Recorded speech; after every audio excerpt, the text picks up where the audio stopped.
Another edition of the Get Made podcast. Appreciate y'all coming. I got a very special guest for you. I'm gonna let him introduce himself. The brother that I was able to meet a few years ago. I don't believe he remember meeting me the first time I heard him speak, but we got introduced on another set of business, and he's been an inspiration and a go-to for me ever since. So with that, Aqil, if you don't mind, could you introduce yourself? My name is Aqil Ingram, originally from New Jersey, now hailing from Maryland. I, in a previous lifetime, studied in the Islamic University of Medina, the Faculty of Sharia, which is judicial law and jurisprudence. And I also had some studies in psychology as well with Thomas Edison State University. I've been active in the field of DAWA and in the field of helping people and educating people for over a couple of decades now. And that has taken me on a journey throughout the U.S., in and outside the U.S., but now we're settled in the state of Maryland. Man, I'm telling you, man, he didn't do justice to his resume, but we're going to let him stay with there, right? So, Kid, we're going to jump into this thing. We're going to have a great conversation on manhood today, but we got some Get Made podcast questions that we normally ask, about 3 questions, and we're going to jump into it. So first, any interesting books that you have read over the several months lately, or something that's even one of your favorites? Well, you want a favorite or you want several months? All right, now you're right. So let's get a favorite in the last several months. How about that? Well, as of late, I've been spending a lot of time with the Quran. To be honest, just getting back into the review of my memorization of the Quran and things of that type of a nature. So and I have to rank that as a favorite as well.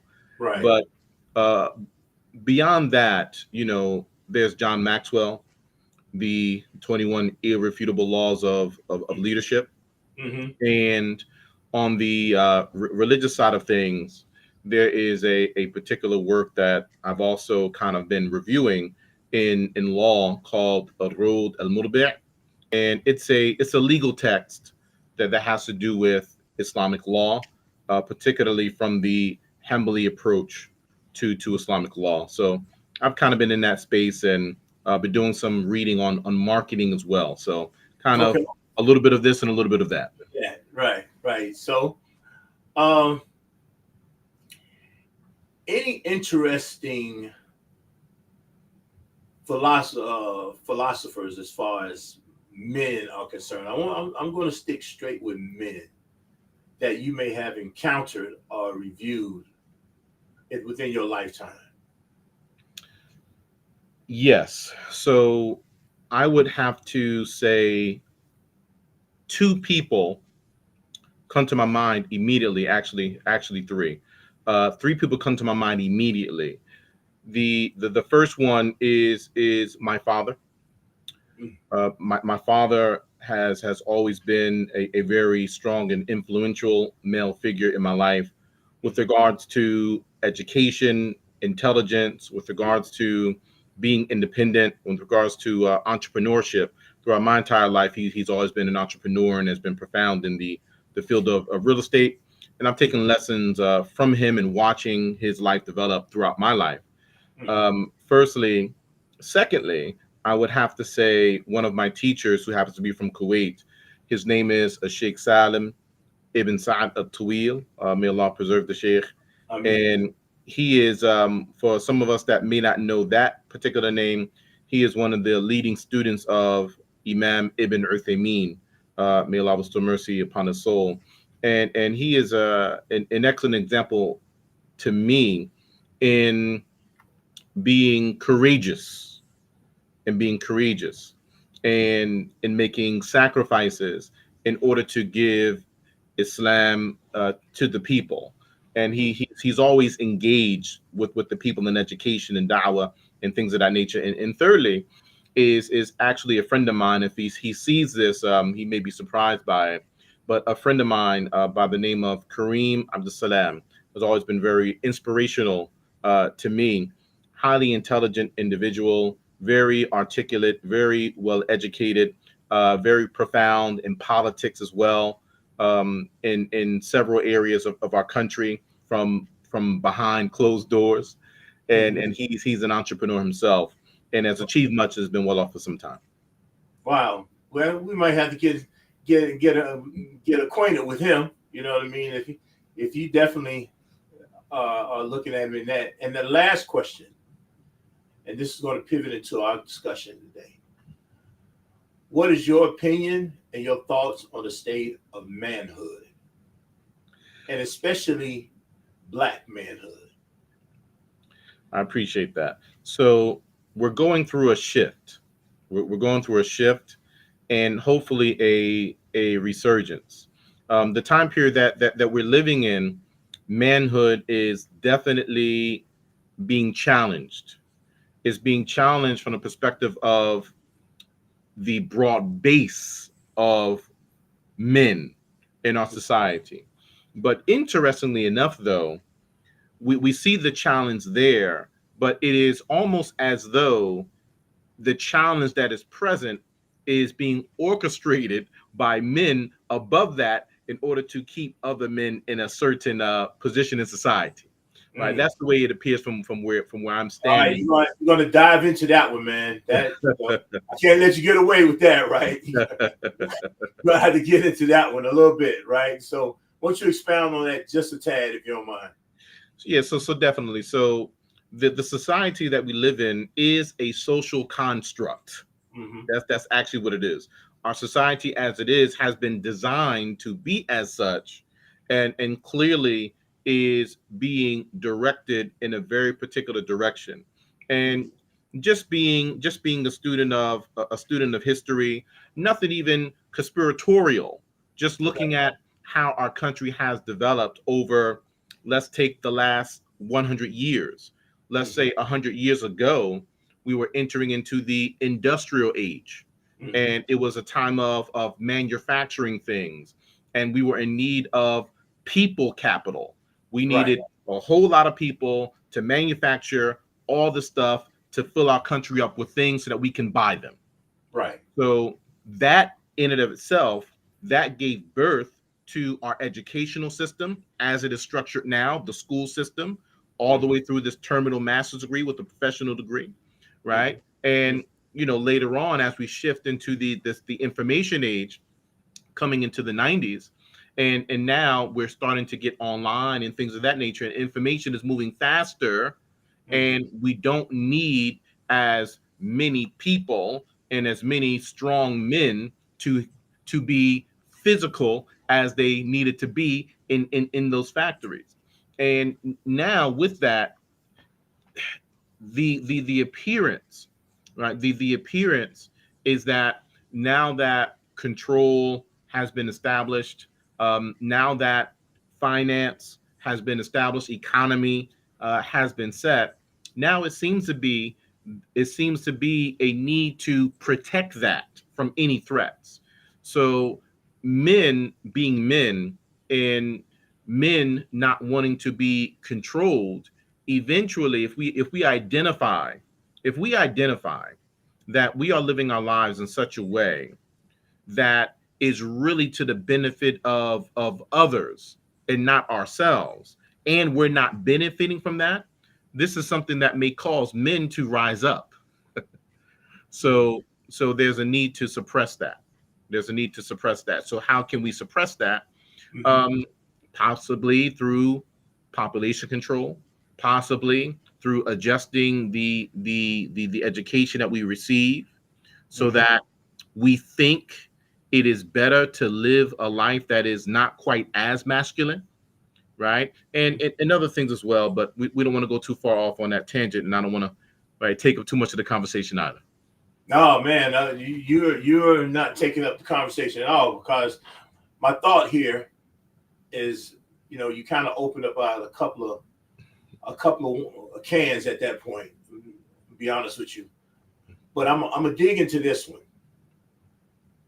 The aspect of masculinity, right? Because I'm hearing you say that it's not important for men to be as strong, and this is a mindset. This is something that's being cultivated, and this is a culture that they are now looking at as far as men not being as strong as they need to be.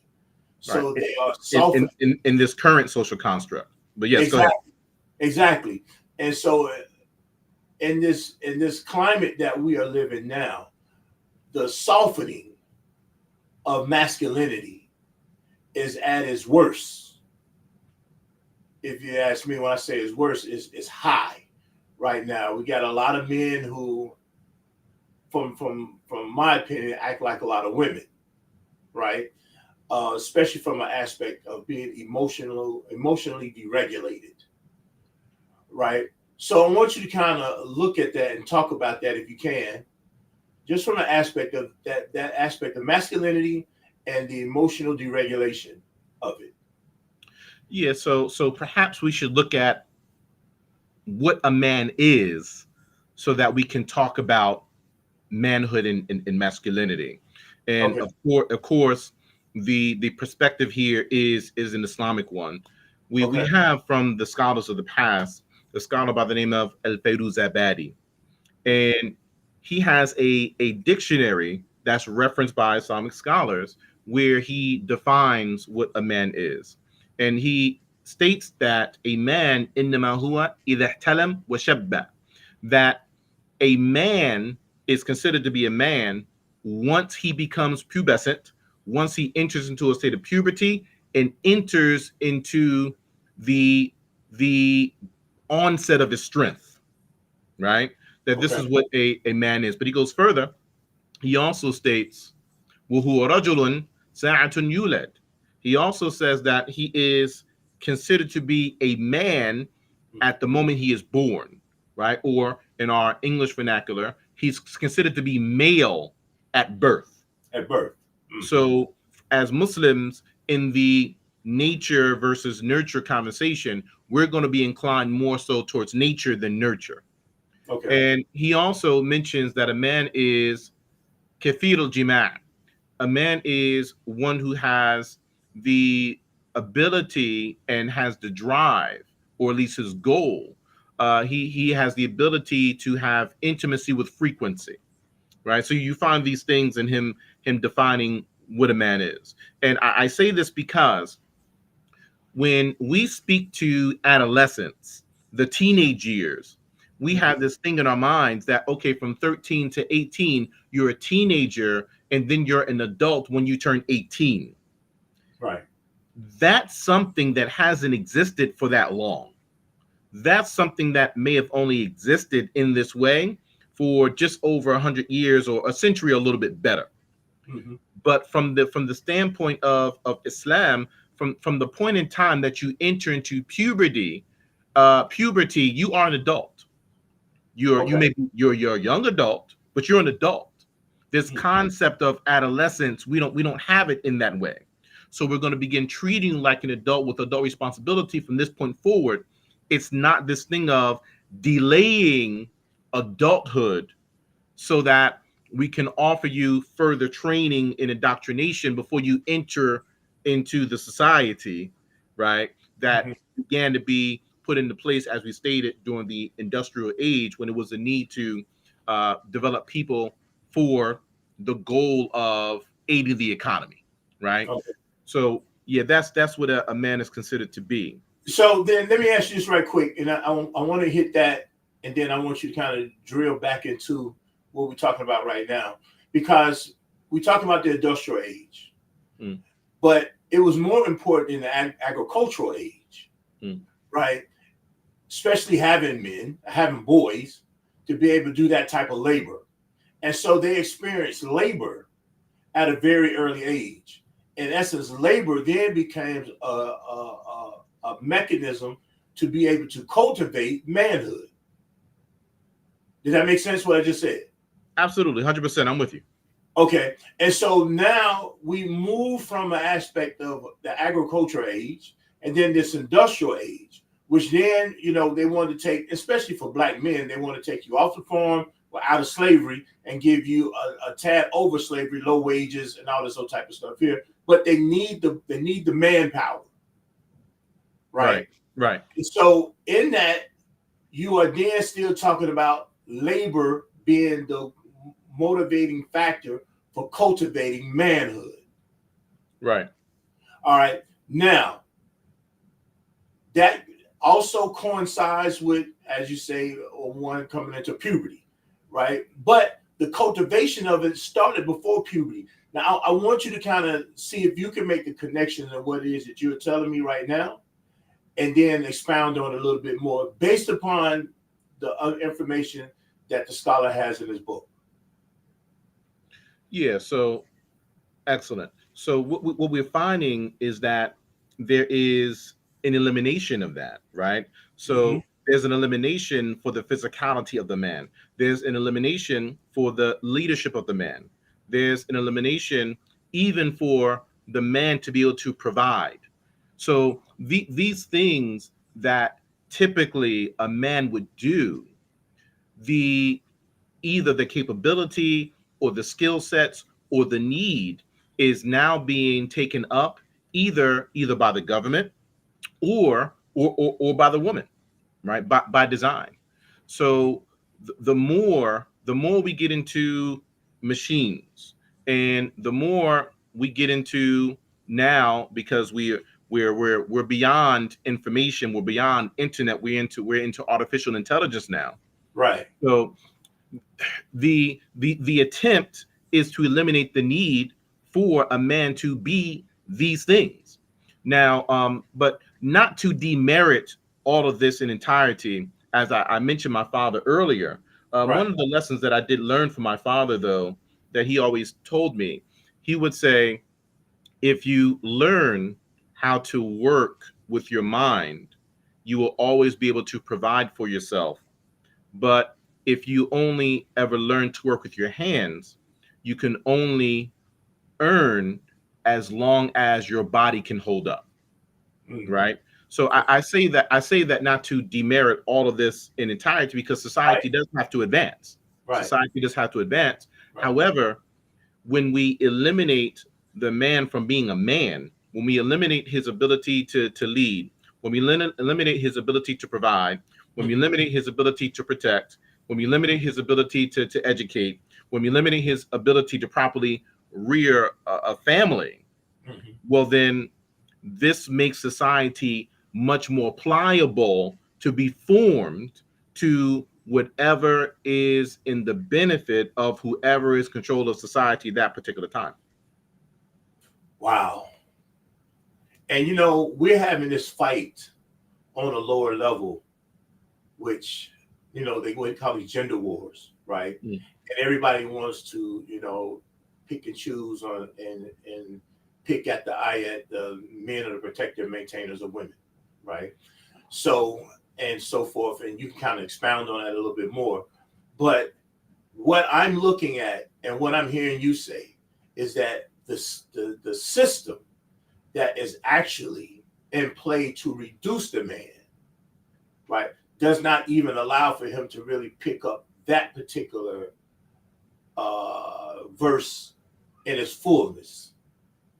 That's correct. If we continue to just go with the flow as it is, then yes. But opportunities to do this on our own, they are well, they're dwindling. I mean, they just are. They are dwindling. But more important than the direction of our society is that we need to begin to be responsible for ourselves, and we need to begin to chart our own course, regardless of the direction that society may be going in. We define who we are for ourselves. And as Muslims, we're going to strive to define ourselves in accordance with what our Lord is pleased with. And we're going to strive to live in a way that is independent of the creation, but dependent upon the Creator. And if we live in this way, then we will be able to chart out our own course. We will be able to institute masculinity and manhood and the description of such to the extent that our Lord allows us to do. Wow, man. I'm hearing you and I'm afraid. Right? I'm afraid. Okay. And we're saying we're having a conversation. What you afraid of? I'm afraid that the system we don't have enough people talking like this. Right? And the fear is that message is not getting out there. Right? So it's easy to get caught in the gender war aspect. Male and female, women talk about men asking for talk about 50-50 or whatever. All this, this bottom feed conversation, right? Without realizing that there's a bigger play here that we have to really fight against. I don't know if we're out here talking about it loud enough. Well, to your point, and making mention of one of the men that I referred earlier, one of my teachers, Sheikh Salam of Tawil, he has a statement that I learned from him, and he would say, "La yuhimmuna adad an-nas, walakin yuhimmuna ajwadu adad min an-nas." We're not concerned with the numbers of the people, but we are concerned with the best quality amongst those numbers of the people. Okay. We don't need everybody. We just need enough in order to have impact. So as far as teaching is concerned, or what are you saying? No. As far as establishment of life in a way that is pleasing to our Lord, in a way that is most beneficial to society. We don't need everybody. We just need enough of the right people. Because the idea is, if there's a bridge that needs to be built, then regardless of who builds the bridge, once the bridge is built, then everybody can cross it. Everybody can cross, right? There it is. Right. And so, right, because everybody's not going to be out there building on that bridge, right? It's just going to be, not. It's going to be a select few, and they're not really select. It's just people they hired, right? Right. And so, but once the bridge is built, it's capable of being accessed by everyone, right? Correct. My thought here is that, I'm going to use that analogy. My thought here is that there is a toll at the beginning of the bridge that we keep bumping up against. And that toll is the misinformation or the miseducation of men. That's profound. Right. And how, I know I'm asking a heavy question for you, and by all means, you can back out of that question if you need to, right? Right. How do we then, as yourself, myself, other people's, like, the brother that you say that, is profound, has a profound effect on you. I know, like my man Shadid, I know other brothers who are, how do we then continue to, okay, here's my question. I think I have it now. We're not formed enough. And I think that's the issue. The toll is they're not allowing the formation of people to really guide us over this bridge. Point. And I believe, how do we then, those select few, because it only a select few who built the bridge, but it's going to be a few who's going to be able to guide you over this bridge properly, right? Because somebody might be trying to run around on the edge of it, and people do silly things, right? But what is your thought as far as the linking and the formation of those who have the knowledge and the skill to be able to lead? How can we get on a proper accord? We may not agree with everything, but how can we get on a proper accord as men? Because this is a job for men. This is a job for strong men. Right. This is an age where strong men need to rise. Absolutely. Right. So my thought there is mobilization, and then there's organization, and I'll explain what I mean. Okay. I'm a union man, so I know that. I know I'm a union guy. So I understand that verbiage clearly. So I want you.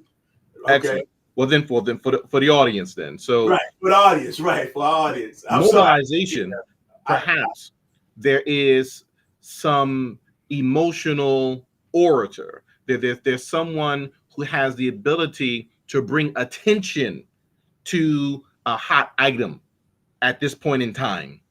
So then, because we can emotionally excite the people, we can gather the people around an event, right? Some happening or some occurrence.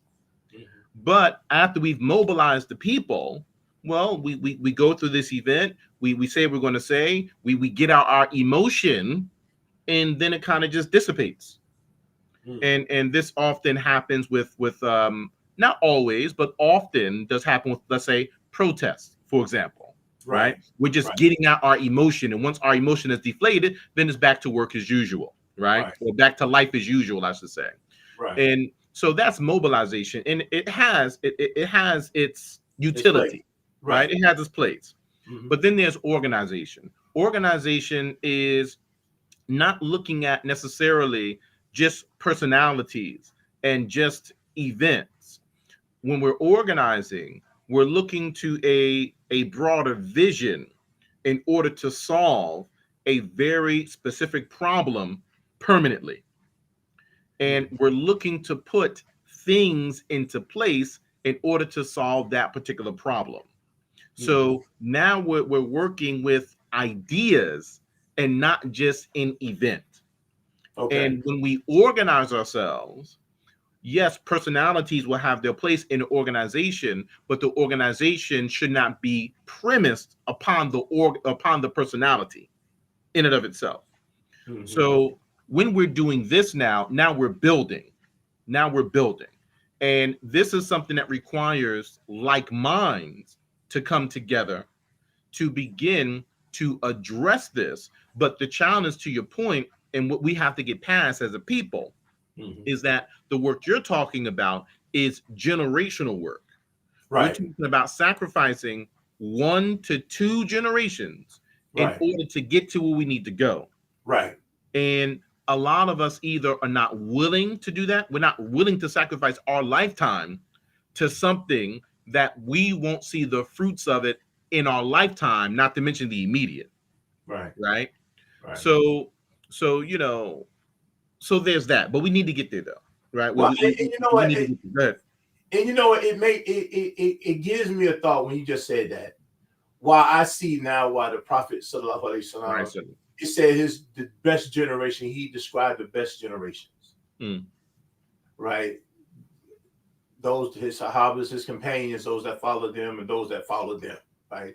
Because it's like there was a sacrifice that these people had to give up in order for this to build the way it needed to build, to be what, even if we're looking at Islam, 2 billion people on earth, right?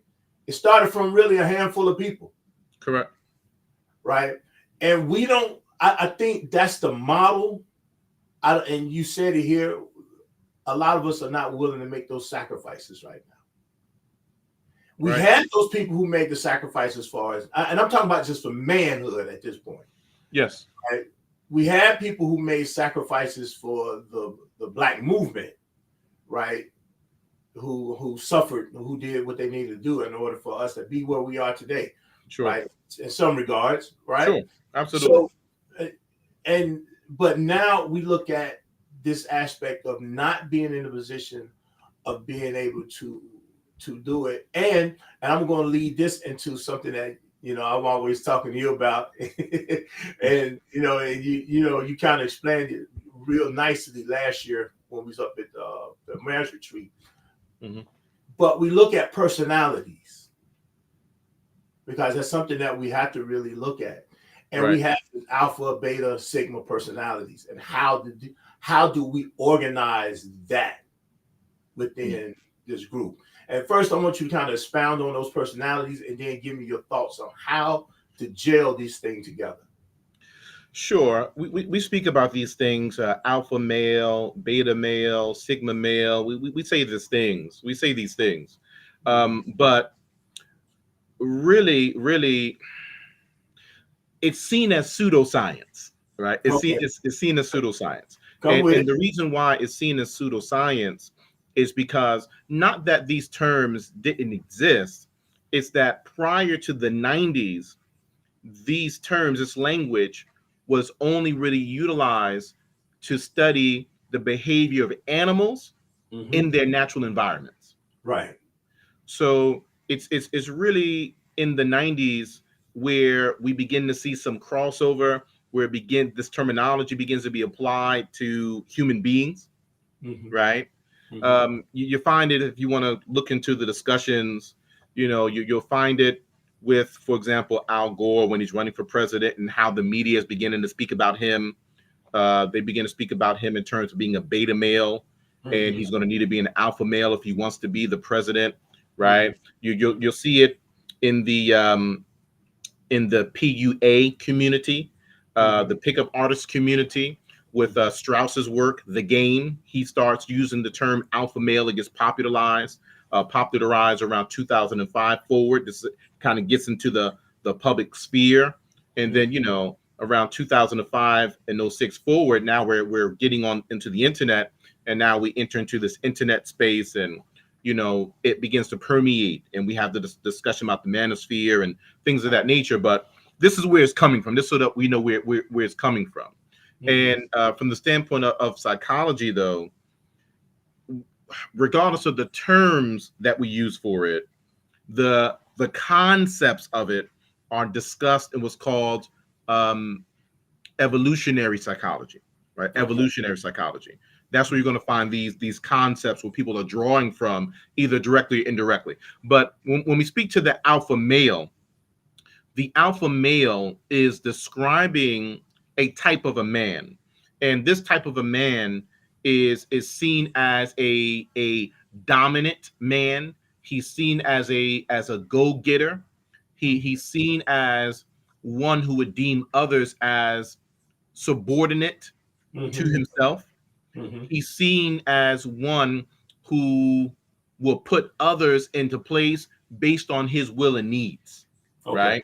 Mm-hmm. And this individual typically will be found in leadership positions or role model positions, Mm-hmm. right?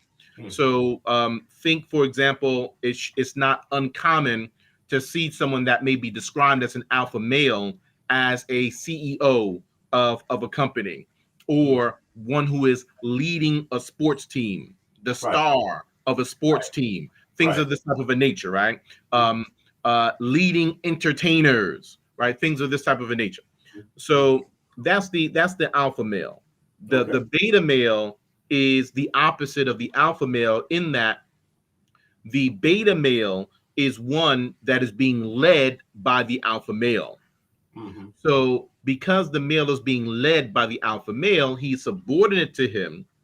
And because he is being led by him and is subordinate to him, by default, he will receive less opportunity than the alpha male does.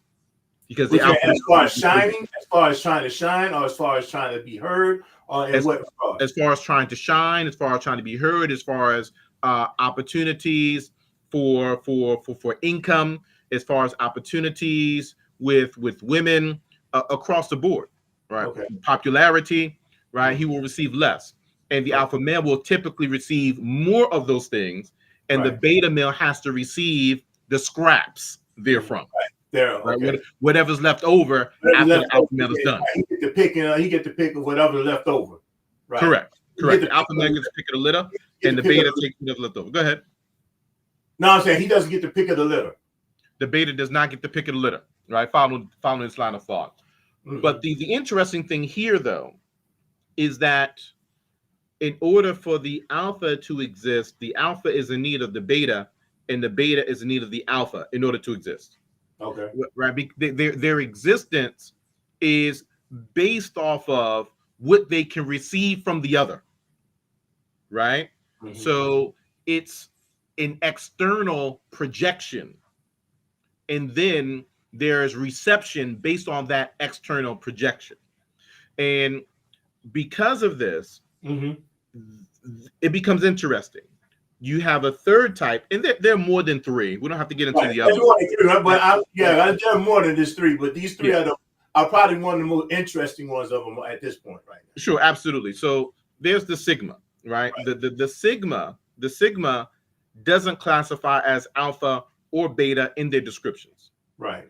So the sigma male is one who is often carrying a higher level of intelligence, but his view of self is premised upon his own self.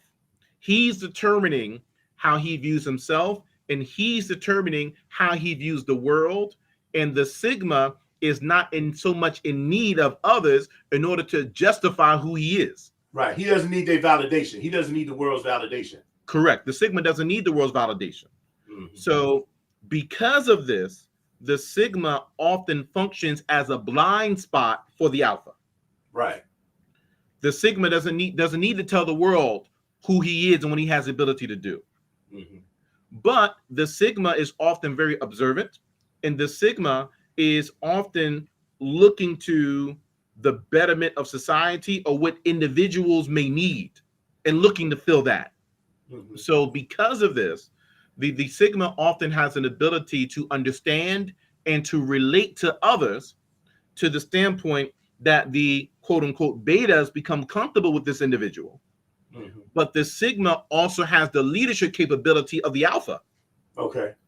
It's just that the sigma has not been in a situation where he feels he needs to explore that. Right. Until he does. Until he does. Right. Mm-hmm. And then he does it. Right. So these are those three. Well, and I think this is interesting, right? Because within the community, right? And here we are, a culture dealing with a subculture, and breaking off into other subcultures, right? And so the sigma, and I don't know if I might be even wrong in trying to deal with this or say it this way, because I believe the sigma is probably more balanced than the two. Okay. He kind of knows himself, and he knows what he needs to do, when he needs to do it, and he knows when to lay back and when not to push forward. He understand how to push the gas and hit the brake. Correct. He knows what he's capable of and what he's not, and he's comfortable with that. Right? And when we have this thought of striving for this whole alpha thought, because I believe a lot of times, even in the street crime, streetwise, or whatever the case may be, we have a lot of so-called alpha influence, right? That really does not allow us to build properly, because everybody can't be alpha. Correct. Right. And so, because here I'm looking at it again, and I want to tie it in this way. If we are then looking at a system that's trying to suppress masculinity, especially Black masculinity, right? And then we start giving them, we feed them with this, with popular culture media, being it music, being it television, being it movies. They keep trying to tell us what it is that we are, how we need to dress. This is what it needs to be. This is how you need to do it. And they keep softening us. Somewhere along the line, the testosterone is going to come out. It's going to kick in. That's right. Right. It's going to have to come out because you are a man. But it's not guided properly. So then, you start trying to function with this alpha mentality and get yourself in a lot of trouble. And I look at it even in dealing with husbands and wives and things of that nature. There's this sense of dominance that men try to come across. I've been guilty of it myself. I can sit here and say that for myself. I've been guilty of it myself, right? Of running this dominance when it's really, you don't have a dominant position. You don't have the stronger hand. Right. Because they are giving jobs to our women. They're giving money to our women. They're making it easy for women to kind of do this, do that. Women are homeowners. They're doing all these things and really saying, I ain't really need no man. Right? They know how to shoot guns. They go to gun ranges. They got ADT. They got protection around their home. They got everything that says, okay, here is the protector and maintainer. I'm doing it myself. Right. Now I got this guy here because I need companionship. Right. But he doesn't, either he's going to come in as a wimp or he's going to come in too strong. Well, there's dominance, which often the alpha male will operate based off of dominance. Mm-hmm. But that's not the only way to navigate. The two ways that can be navigated that are effective, one way is by dominance, the other way is by prestige. And most people will have a preference for prestige than to dominance, because prestige requires real actual value, right?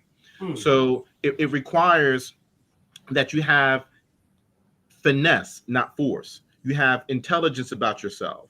You carry yourself in a particular way. You have decorum.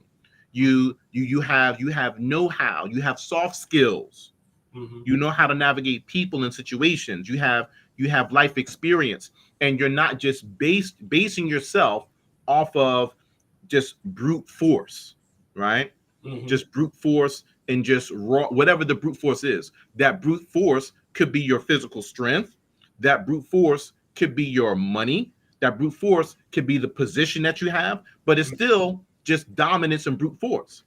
Right. And what happens is, even if you use dominance, and I'm not saying that dominance doesn't have a place, because it does. Right. But if you're only using dominance, you may get something done.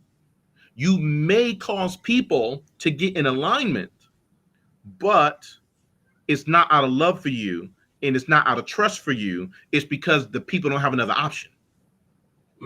Right? Whereas if we employ prestige, then it's a mutual benefit. And along with people mutually benefiting, so we're getting to the same goal, we're navigating ourselves to the same end, but there's also love that's there. There's also trust that's there. And there's also proof of experience that is there as well. And that is a longer standing, self-sustaining model. Okay.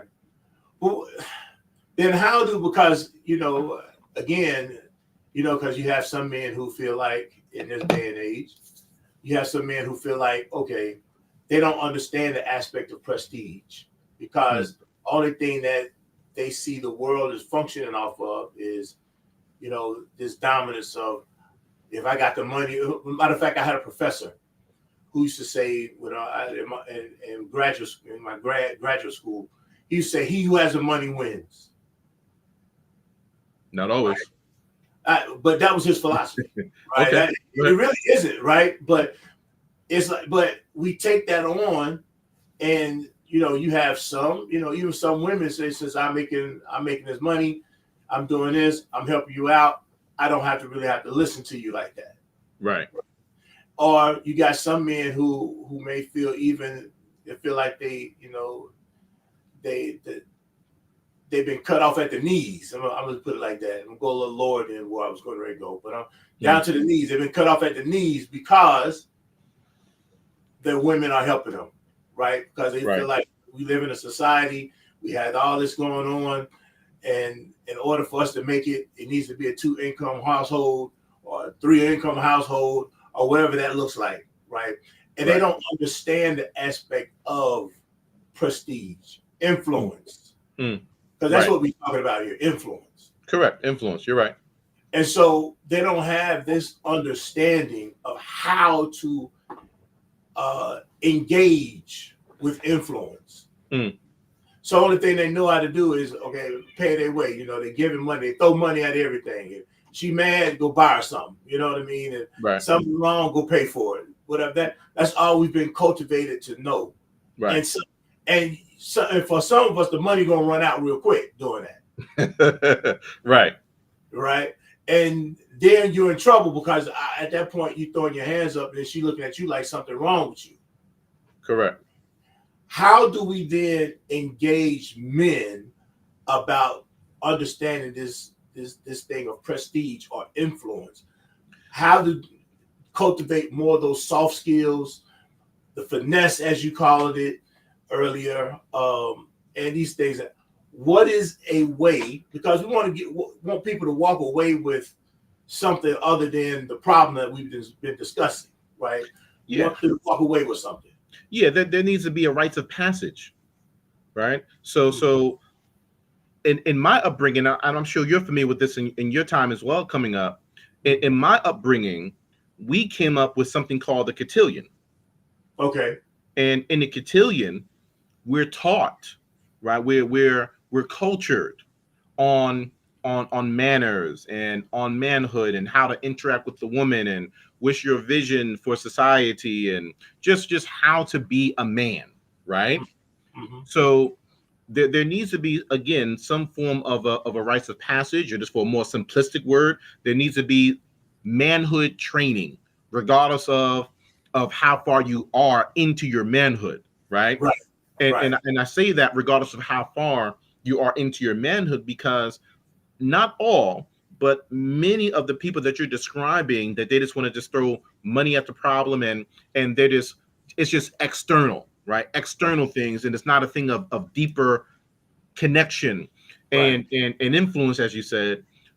A lot of people like this, when we look at them, we see many of them, and particularly in our community, that they didn't have fathers coming up. They didn't have fathers coming up, or they didn't have stable, cultured men around them in their lives so that they have an example of what manhood is. They never saw it before. Mm-hmm. So then they just have an idea of what they think it should be, and then they overcompensate for that. Mm-hmm. Mm-hmm. Right? Mm-hmm. So we have to begin to rebalance those scales. We have to be able to balance them back out. Go ahead. My God, man. Whoo, boy. Man, I love this. I love this conversation. I ain't gonna tell you no lie, man. I'm just sitting there, I'm full right now, bro, because I just want this conversation to be had, so we can, as you say, at least the mobilization of something can start taking place, and then we can learn how to get someone to be able to organize. This conversation is not being had in the open. Mm. You're right. We need to have it more. Absolutely. We need to have this conversation more. I mean, this thing goes to and I deal with, 6 growth areas. Okay. And explain that to you real quickly. Please do. Spiritually, growth areas are spiritually, intellectually, mentally and emotionally, physically and socially. Right. Okay. These are some areas where we need to grow in and have a grounded understanding, right? Therefore, we can then start doing things from a position of influence, not getting over, right? I don't want people to think influence is scheming, negatively scheming, right? Or trying to get over on somebody, trying to work your thing on your mojo over on somebody, right? But we saying the influence for good, right? The influence for growth, right? Absolutely. And I think we are stagnated in these 6 areas. Right? Spiritually, we get caught up on a lot of the do's and don'ts versus the concepts of living. Right? I have to agree with you. And implement that into our lives, right? Intellectually, man, if I can get somebody just to pick up a book, just a little pamphlet, it's my God, man, it's crazy. I can't even pick up a book now. I have to read from my phone, but pick up a book other than scrolling. Right. And so there's a seemingly there's a numbing, which then becomes a dumbing down, right? So we're not moving intellectually properly. Mentally, we're so many different stresses are on us, we don't know how to cope with them. And emotionally, we just are not regulated. We are very impulsive. Talking about men, right? We become very impulsive, so we're very deregulated. Physically, a lot of us, are not really taking care of ourselves as we should. We don't go to the doctor as we should. We don't look at ourselves as we should, and we have a lot of problems that if we have taken care of those earlier. We're not eating as we should. Exactly. Man, I mean, even now I still get pushed into having to drink water, right? You need to drink more water, right? We're not doing those things, and I'm a lot better than I used to be, right? But it's still an education that comes. And socially, we don't put ourselves in the right company to grow. A lot of times we the sharpest butter knife in the bunch. I'm gonna keep that one. You know, I mean, really, you know, Right. I mean, it's, and we really love bottom feed. You know, I'm gonna be the king or queen of the bottom. And this is what we talking about men, right? And so in those 6 areas, we are having problems. I ain't even talk about money. I'm not even gonna talk about money because, you know, money isn't the issue. You know, if we can get these areas here, I really do believe money come running after you. You don't have to chase money. Right. Money will find its way in your pocket. Mm. You know, I had a mentor that used to always say that, right? Yeah. And he said, you know, when you have a vision, God provides the provision. That's right. Right. And so the vision then has to be, how do we get these 6 areas together? And what I'm hearing you say from the beginning of this thing is that there has been a system that has tried to squash us even having these type of talks as far as masculinity is concerned. And we out here stumbling. Right. We don't even realize that it's a system, and we busy looking at individuals in these smaller fights, and we're not looking at the bigger picture. Exactly. And that's, and really, to be honest with you, Sheikh, this is where I really want you to come on my show today. Really, you know, because I know, and I hope people who are here will kind of tune into you a little bit more. I know you're doing some things on Instagram. You have a lot of things that you got going on. I hope they will tune into you a little more, because I really do believe that you have a finger on the pulse of something. I appreciate you. They need to tune into you too. Man, I'm hoping my crowd can tune into you, and maybe your crowd can tune into me, right? Networking, that's how it goes. That's right. Work together, right? Because I really do believe some of the understanding what you brought today. If you have a thought about what's going on, then you have an answer for it as well. Right. And you know, obviously, this would be a 5-hour show if we try to get all the answers to everything that's been raised today, right? This would be, and I hope to bring you back on at some point. Yeah, let's do it. You know, and to be able to have more of the conversation of how we can do something different in order to get better results, right? Yeah, we're gonna get there.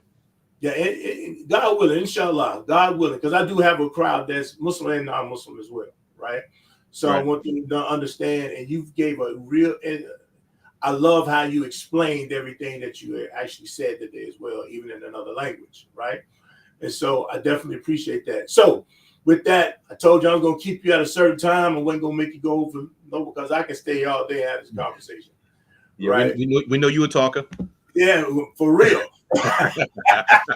For real. I can be all day, man, especially on something that I love, something I have a passion about, right? So I want them to be able to tune into you and let our people know what you got going on. Right? Absolutely. Go ahead. No, go ahead. The floor is yours, bro. So you all can find me at Aqil Ingram, AQIL INGRAM. M as in Mary. That is my website, aqilingram.com. At Aqil Ingram. You can find me on YouTube. You can find me on Instagram. You can find me on Facebook as well. That's how you connect with me. And just so that you all are aware, one of the biggest programs that we have right now that we're pushing is called the Medina Student Boot Camp. As I mentioned earlier, I'm a student of the Islamic University of Medina. And for the first time, at least to my knowledge, we are providing the actual courses that we were taught in the Islamic University of Medina in the English language for our people at the press of a button. You don't have to go overseas. You don't have to go to a university. You don't have to learn the Arabic language. We just give it to you all at the press of a button. So anyone that has been looking to seek knowledge, or maybe you got overseas and had to come back, or you applied, you weren't accepted, we have a solution for you now. It's done. It's available. Just connect with me. We'll get you where you need to be. Wow, man, that's fantastic. And that's something that's very much needed for a lot of people who really have the struggle. They have the wish and desire to go and study, but then, they have circumstances that won't allow them to. And here, lessons of technology has allowed this situation to kind of come forth to be able to help other people. So, Absolutely. with that, I want to thank everyone for tuning in today. This has been a wonderful conversation. We want to keep this conversation going more and going on further. Please comment if you have any questions that you want to do privately. Of course, put it in my inbox. If you want to hit Aqil up, please do so, because I think he responds to things that come to him just like I do.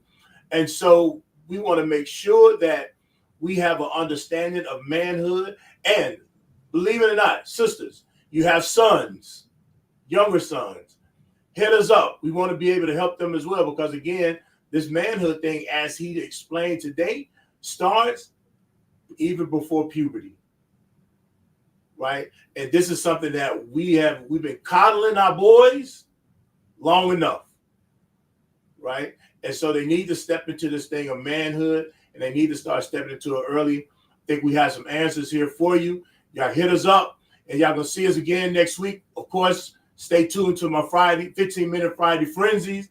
I'm always having that on there. I appreciate people tuning in to that. Of course, you can see me on YouTube at the. Wait, don't go anywhere yet. I appreciate you getting to the end of the video. I have a question for you. Do you have a desire in you to become a student of knowledge? Have you wanted to travel overseas or even get into an Islamic University, maybe even the Islamic University of Medina, but things didn't pan out for you? Maybe you wanted to learn the Arabic language, you learned some or none at all, and you just don't have the access that you need to get into the path of knowledge. Well, I have a gift for you.